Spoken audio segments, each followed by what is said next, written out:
ফের viral call record. চাকরি পাওয়ার আশায় দেয়া টাকা ফেরানোর আবেদন প্রতারিতের, এমনই কল রেকর্ড ভাইরাল। ভালো আছি, তুমি ভালো আছো? হ্যাঁ, একদম ভালো আছি। দেবদা একটা ছোট্ট ইস্যু ছিল, বাট সেই ইস্যুটা সলভ হচ্ছে না বলেই বাধ্য হলাম তোমাকে ফোন করতে। ইস্যুটা হলো যে রাম আমার কাছ থেকে একটা টাকা নিয়েছিল 9 লাখ টাকা, এবং সেটা আমি সায়ন্তনকে বলেছিলাম যে সায়ন্তন ও টাকাটা নিয়েছে চাকরি দেওয়ার জন্যে, না চাকরি দিচ্ছে না টাকা দিচ্ছে। তো সায়ন্তনও ওকে বলেছিল রামকে, তো তারপরে কিছু রেজাল্ট এলো না। দেখো দেবদা, একটা কথা বলি, আমার কোনো পলিটিক্যাল মোটিভেশন নেই, আমি কোনো এবারে সেইটা হলো, আমি তখন ফোনটা অ্যাড্রেসও করলাম, তখন কথা যখন বলছি ডেফিনেটলি আমি একটু গুরুত্ব দিচ্ছি। ঠিক, আর আমার ব্যাপারে একটু জেনে নেবে দাদা, যে আমি কোনো পলিটিক্যাল মুভমেন্টে কোনোভাবে ডাইরেক্ট ইনডাইরেক্ট কোনোভাবে জড়াইছি না, এটা আমার অভ্যেস, আমি বিশেষ করে খাই। বুঝে গেলাম। এবার আমি আমার মতো করে কাজটা রামকে যদি জিজ্ঞেস করবো তখন সুযোগ পাবো, everything comes out will let you know. ঠিক আছে। কল রেকর্ডকে টুইট করে ঘাটালে তৃণমূল প্রার্থী দেবকে খোঁচা হিরণের। কল রেকর্ডের এক প্রান্তের গলা দেবের বলে দাবি হিরণের, যদিও অডিও সত্যতার কথা অস্বীকার দেবের। কল রেকর্ডকে ঘিরে জোর শোরগোল ঘাটাল মহকুমা জুড়ে। ঘাটালের বিজেপি প্রার্থী হিরণ যে কল রেকর্ড নিজের এক্স হ্যান্ডেলে শেয়ার করেছে, সেখানে দেখা যাচ্ছে এক মহিলা এক ব্যক্তিকে ফোন করে অভিযোগ করছেন চাকরির জন্য তার কাছ থেকে নেওয়া হয়েছে 9 লক্ষ টাকা, তবে এখন না হচ্ছে চাকরি আর না ফেরত পাচ্ছে টাকা। এই কল রেকর্ডকে ঘিরেই শোরগোল ছড়িয়েছে ঘাটালে। হিরণের দাবি, চাকরি দুর্নীতিকাণ্ডের এটা একটা বড় সড় চক্র, যার মাথায় রয়েছেন ঘাটালের বিদায়ী সাংসদ দেব। তার সহযোগী হিসেবে রয়েছেন তারই প্রতিনিধি রামপদ মান্না। এই ঘটনার তদন্তে রাজ্য পুলিশ নয় সিবিআই তদন্ত দাবি জানিয়েছেন হিরণ। তিনি বলেন, পুরো বিষয় নিয়ে হাইকোর্টের দ্বারস্থ হতে চলেছেন তারা, যাতে এই চাকরি দুর্নীতিকাণ্ড সিবিআই তদন্ত হয়।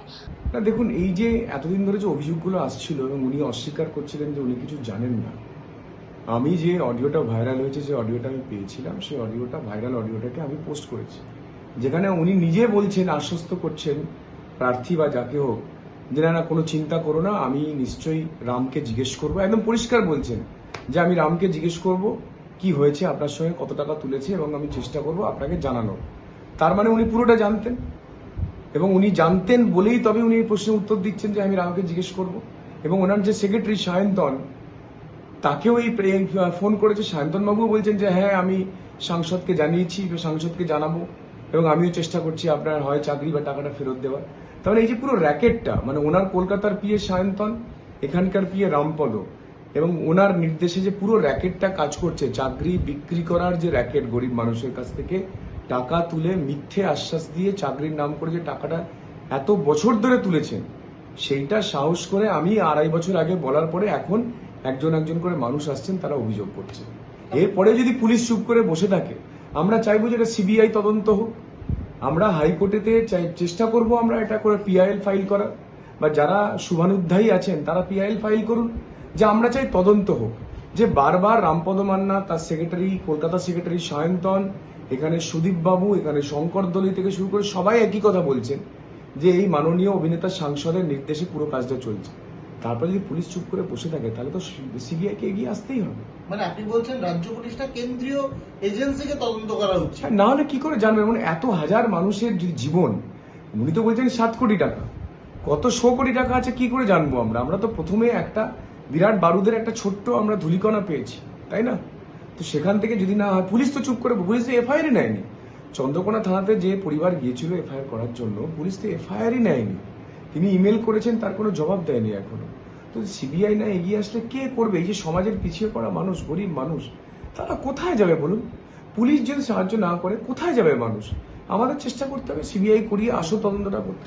অডিওর সত্যতা অবশ্য অস্বীকার করেছেন দেবের দাবি, এমন কোনো ফোন তার কাছে আসেনি।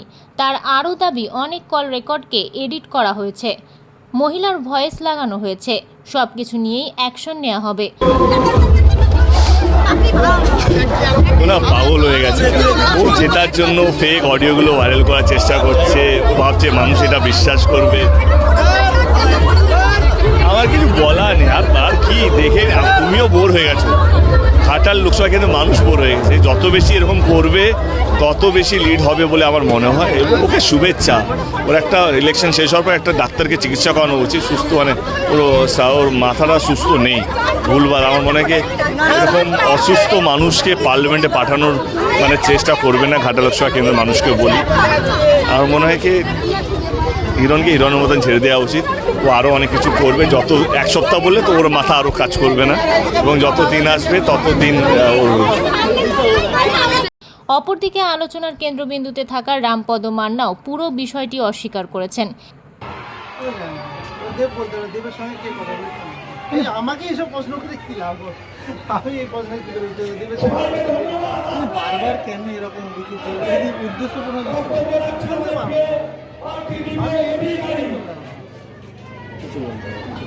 আমি চিনি, সত্যিকারেরই চিনি না। মানে যে অভিযোগ করছে বা যারা অভিযোগ করছে চিনি না।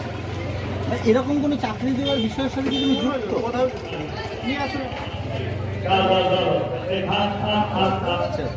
ঘাটাল লোকসভায় ভোটের লাইনে দাঁড়াতে আর মাত্র হাতে গুনে দিন 7 বাকি।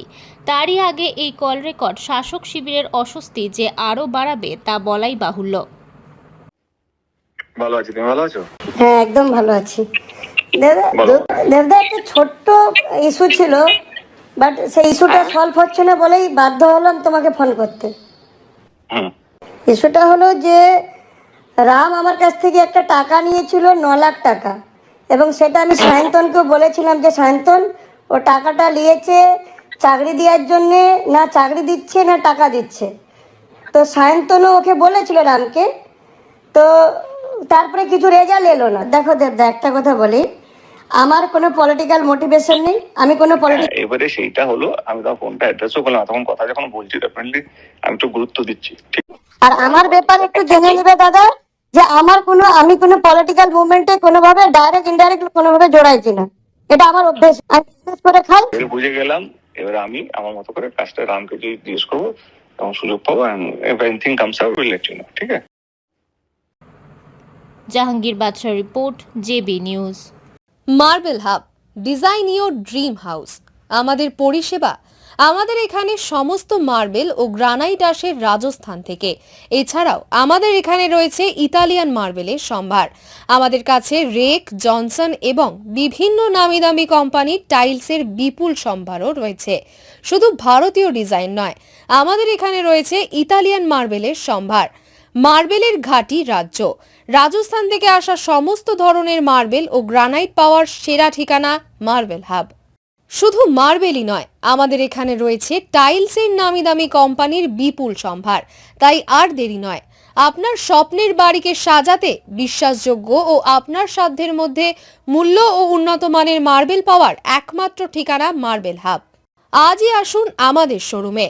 আমাদের ঠিকানা চাটরা শহীদ মাতঙ্গিনী বিডিও অফিসের পাশে, বুড়ারিহাট, পূর্ব মেদিনীপুর। যোগাযোগ করুন এই ফোন নম্বরে 9002804201 এবং 6295537518 এই নম্বরে।